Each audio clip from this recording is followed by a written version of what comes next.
So my question is, how do we measure the content standards in America that African American children actually have access to? And how are we actually measuring the benefit of Brown versus the Board of Education? It's been like 50 years, 55 years since Brown versus the Board of Education. And how do we measure the access that Blacks have had? Well, how can we measure that when the district doesn't hold itself accountable to ensuring that all kids make grade level progress, or measuring and maintaining each student makes the progress to meet minimal levels of progression to the next step? So there's no requirement that your child have to reach grade level proficiency. That happens really at the school site, and with the school site team, whoever locally is involved at the school site. That's why it's so important that we involve ourselves in the public education system. So we have to ensure that resources are being allocated and measured and monitored through the people who are benefiting from the service. Here we are in the year of 2020, and we have no real way to ensure that African American children across this nation actually benefit from basic services for the public education system. It's insanity when we have so many kids who are failing. And the word ZCode, does anybody really understand what Z-coding is? Well, I can tell you, when I figured out what it was, I was appalled. I was appalled to think that they could lower the curriculum standards and supposedly allow the teacher to access it in a way that the student can actually benefit from. But then the teacher have no responsibility to ensure that that actually happened for your child. So here we have children who are in the 12th grade who cannot read at grade level, who are not participating in the general curriculum, who didn't get credits or missed credits. And we have so many Black children who don't have adequate credits to be at the grade level, but they got straight F's. Now, when are we going to take that data and look at all the 9th graders who are African American across the district, or all the 8th graders who are African American across the district, and say, well, we have, out of 11,000 African American children, 9,000 of them are below grade level. And that's across the spectrum of all the grades. So what are we going to do to ensure that we're measuring the benefit of the main, it's mandatory attendance. Compulsory education is mandatory attendance for the public school system that our children are placed in, because they get to choose where they place our children. But honestly, they don't. We get to choose. But this homeschool, without actually connecting with the homeschool program, you screw yourself. You just totally screwed yourself, because you are not qualified to educate your child. Although you may be qualified to educate your child, the participation in the process still has to go, that the student has to have access to the curriculum and can take the assessments, and that you can measure and monitor the benefit of whatever you're doing to ensure your child has access. Because that's what that's where all the laws come in, and that's why the states help the local states. I mean, the federal government helps the local states by collecting tax money and using other resources of the federal government to ensure that all children have access. So there is money for children who are in poverty. There is money for children who are neglected and delinquent. There's money for kids who are in foster care. There's money out there that are different issues generate different monies and different resources for the state to allocate to their local districts to ensure that they have adequate resources to address your needs. Now, if they choose to address those needs, it's a different story. They may not be choosing to address those needs. They may just be choosing to hide everything that has to do with your dysfunction because you chose not to participate, or you made a choice not to do the work. That's because usually that's what it is. You're choosing not to do the work because they put it all on the student. Now, irregardless if the student can read at grade level or not, by the time they reach the 9th grade, they're expected to do grade level work. And so here we are with so many children. Hey, Austin, that's my nephew. He's watching. You need to call grandma because we might try to bless you. So you need to pay attention, and we don't have another way to reach you because we try to call you and you didn't answer your phone.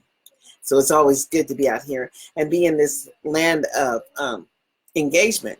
so we can engage. I mean, actually, we work with my nephew so much, but he too had problems just because he was a big African-American young man and he was good looking and he was 7 foot tall, and know that he was intimidating to a lot of people who may have felt him as being intimidated. And so the struggle was to ensure that he had access so he could get the high school diploma so he could benefit too. But I mean, come on now. A lot of life situations happen, but the district doesn't accommodate your life situation. So here you are, you find yourself not having enough credits. What do? You do something. That's what you do.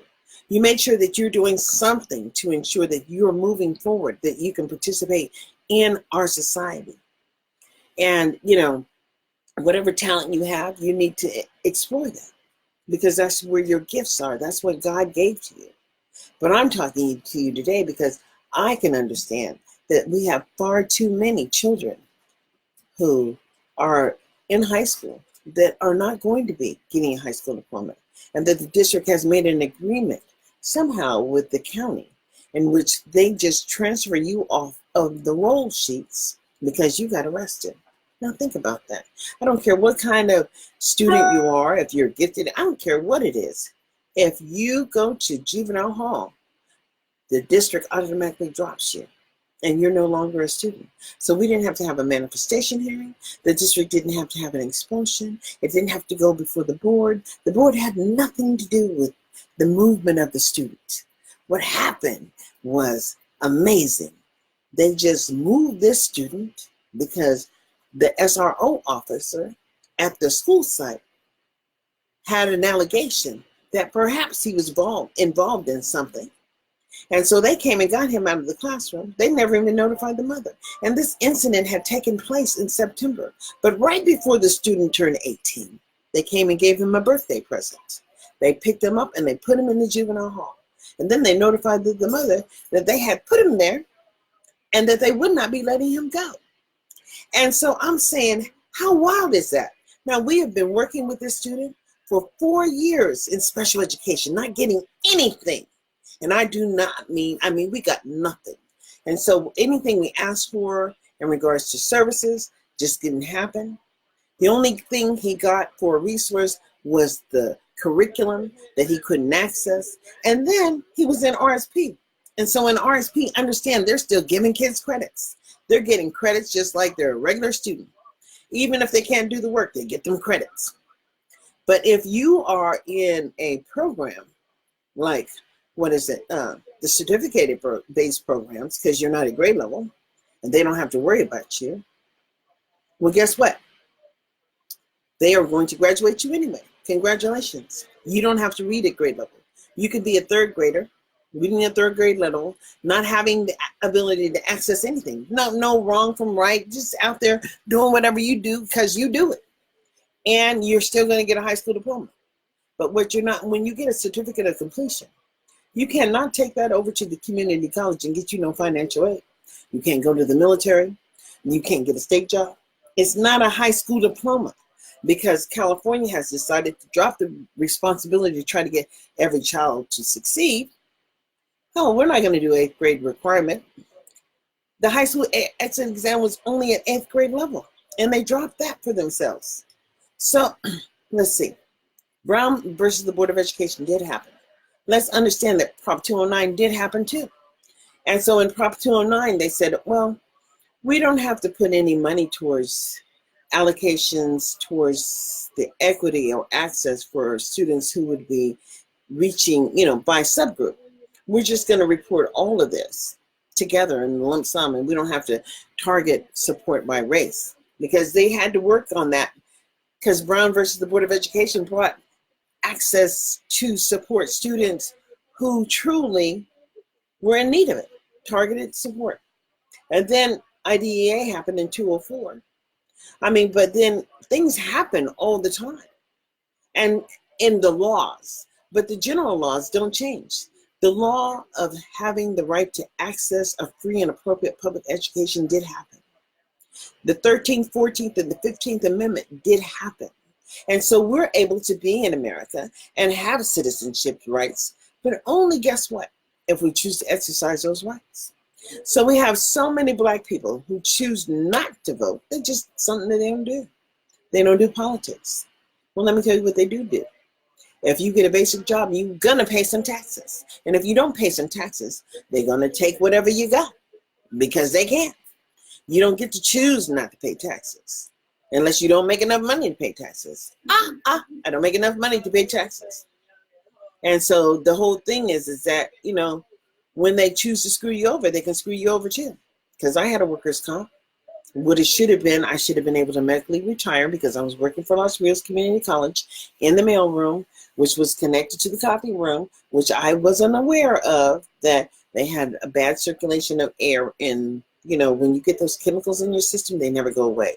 So when they start saying you have fibromyalgia, but you really don't, it's probably like rheumatoid arthritis. It really is inflammation. Inflammation stays in your system forever, causes you chronic pain. But I'm so happy I moved to Nevada because Nevada got a cure for that. And I'm on the cure. That's what I can say. I am on the cure. But when I wanted to come and just start doing live streams so I can talk, because television is not getting it for me. Too many crazy things are going on. But locally, I thought that we all need to understand what local control is. Local control means that locally, if you pay taxes, money's going to come back to your community so that you can support the community programs that are operated in your area. And you have a personal responsibility to engage yourself in the process. And it's not about, you're not sure about how you engage in political process, or how not quite sure about how you would appear. But what you do know is if you've had children, and if they're either benefiting or they're not benefiting. But if they're not benefiting, we need to talk about that.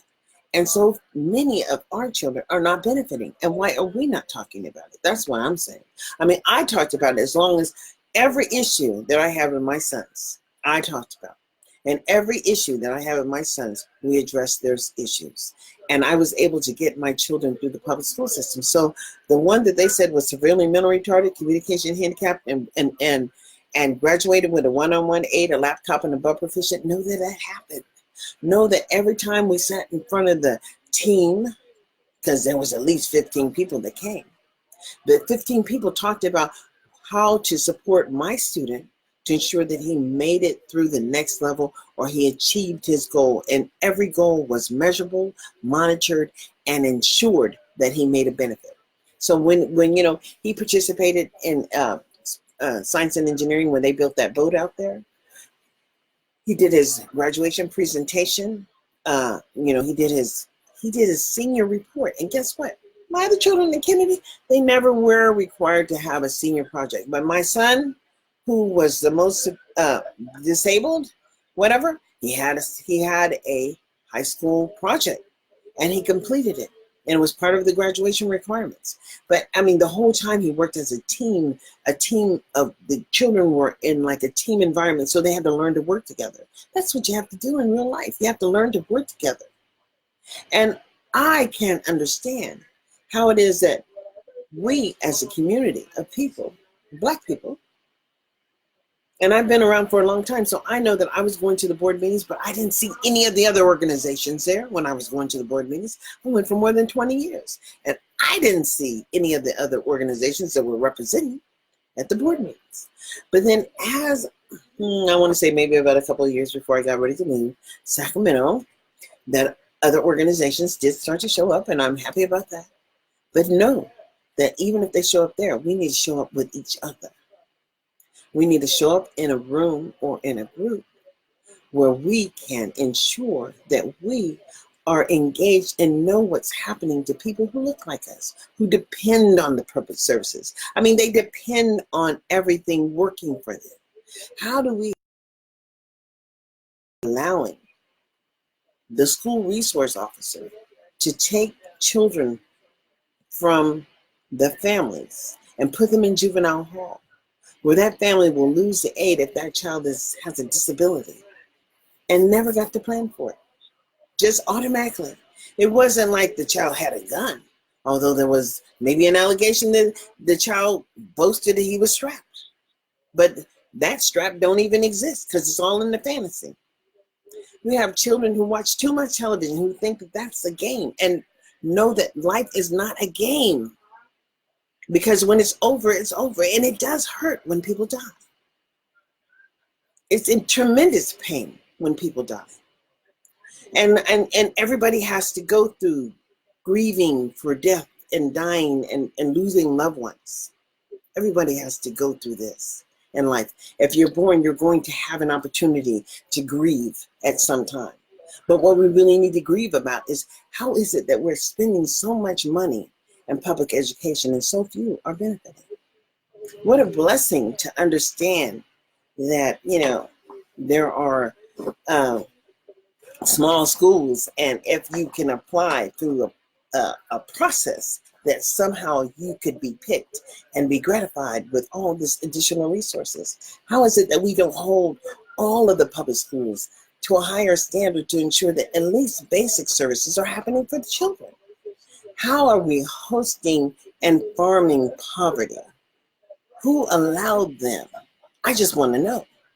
How did that agreement come up that you could take a special ed student and not have a manifestation hearing, not have an IEP all year, not have any measurable monitored gains, or nothing in your system to demonstrate that you effectively used any of that federal money, and put them in the juvenile hall? And then what happens once they go to juvenile hall? What the hell's going on? What are we paying for? Who are we as a people when we choose not to stand up, not to be effective, not to share your voice, and keep on living in these boxes like somehow that's going to protect you? Just because you have a box doesn't mean you're protected from the outside elements. At any time, a goddamn plane can come down and crash and take you out. If it's your time, you can be taken out. Or a car can run off the road and crash into your house. There's all kinds of things that can happen crazily just for you if it's your time to go. But how is it that we have chosen as a people not to look at the failure of the inability for children to make progress in the basic school system? Who and why would it be mandated that a child continue to go to school and receive the letter grade of F? And how is it that they can ZCode the curriculum, and lower it supposedly to ensure your student has success, but not measure and monitor anything, because all of a sudden they're at Z-coded curriculum, they're still at third grade level, and that's where they're going to be for the whole entire time of their school system. And everybody still gets a paycheck because the payday is excellent. And, we're talking about public schools. So we're talking about public money. And how is it that you're not entitled to know what's going on with the public school system when they're spending your tax dollars? We're talking about public resources. We're talking about, you got a right to know. We're talking about, if you live locally where they're spending public money, you have a right to participate in the process in which they allocate those resources. And you have a right to question the failure or success of the program. It's your personal responsibility. And there's no more time. There's no more time to waste. Everyone is capable of assessing the determination if you can measure the benefit of children being educated in your local school, because we're talking about local schools and local control. That's what the LCAP was created for, the local control accountability program or whatever. All of those little three-lettered whatever to make a difference as to how they're doing the work, and they're not doing the work. They have not been able to lower the suspension expulsion rate for African American children in America. Actually, what they've done is solidify and double down on what they do, because they get to do it, because they're the ones that are providing the services. They are the overseers. They get to do the work, and you get to be suffering with the outcomes. And we suffer with the outcomes consistently. I made this room so people could talk, but I really don't think that people do talk, or maybe anybody can say anything in this room. And I want to have more conversations about, what are we allowing to actually happen? You kind of understand what I'm saying? It's what we're allowing to have happen. And so, Facebook is having a little issue. I didn't know that about the live stream. But we'll have to look at the event log. But guess what? I know that network management is everything in life. And when people what you don't know is who's on the other side of, and I don't know who's on the other side of me watching me, but I know that even if you're in your home, there's a whole lot of other people watching, and this is a worldwide event. And the conversation worldwide is for America, how critical it is that during this time of the election, even though we have somebody in the White House that may not concern himself about what's happening for you locally, that you need to concern yourself about what's happening locally for local children. And understand that when you have a significant behavioral issues, significant, let's see, 256% higher of behavioral issues for suspension and expulsion than any other ethnic group for Black children in Clark County. You need to concern yourself with, that's what the entertainment capital of the world thinks about Black children. This is what Las Vegas thinks about Black children. It thinks that they have some willful defiance issues and they need to be locked up. They have some couple of places up in the mountains that they put Black people in. It's just real. So here we are, living in the year of 2020. And we have to understand that without our ability to advocate and self-advocate, there is no advocacy. No one's concerning themselves about you until you actually become, a target, because you put yourself out there. And then people start talking about, oh, you may have, whatever. But in life, know that we have personal responsibility to share what the gifts that God gave you. I mean, God bless you with, tithes. This is part of tithing to me. Getting out and sharing what I've learned over the last, 61 years. I'm 61 years old. And knowing the importance of ensuring that we have a place for our grandchildren and that our children have the same access to public resources as any other children. And that they actually have the ability to start early and ensure that they can benefit from the basic services as any other children. And why should they be denied access because someone sees them as not having the same head start? And that's really what it is. How can we ensure that our children have the same access to an early start to make sure that we're doing what we need to do for them? So I'm going to sign off for right now, and I'm going to come back in about half an hour because I'm going to talk today because I'm just really pissed off. I don't know what we do if we don't figure this out. But we have to figure it out, and we have to put other people in the conversation, and we need to do the work. Because do the work means show up. Show up and ask for the information, and then question as to why so many kids are failing. We need to ask those questions. Because after all, we're only talking about federal and state and county and all the tax revenue that comes back to support public school programs and public services for our people who look like us. All right, signing up for right now, and I'll be back in about an hour.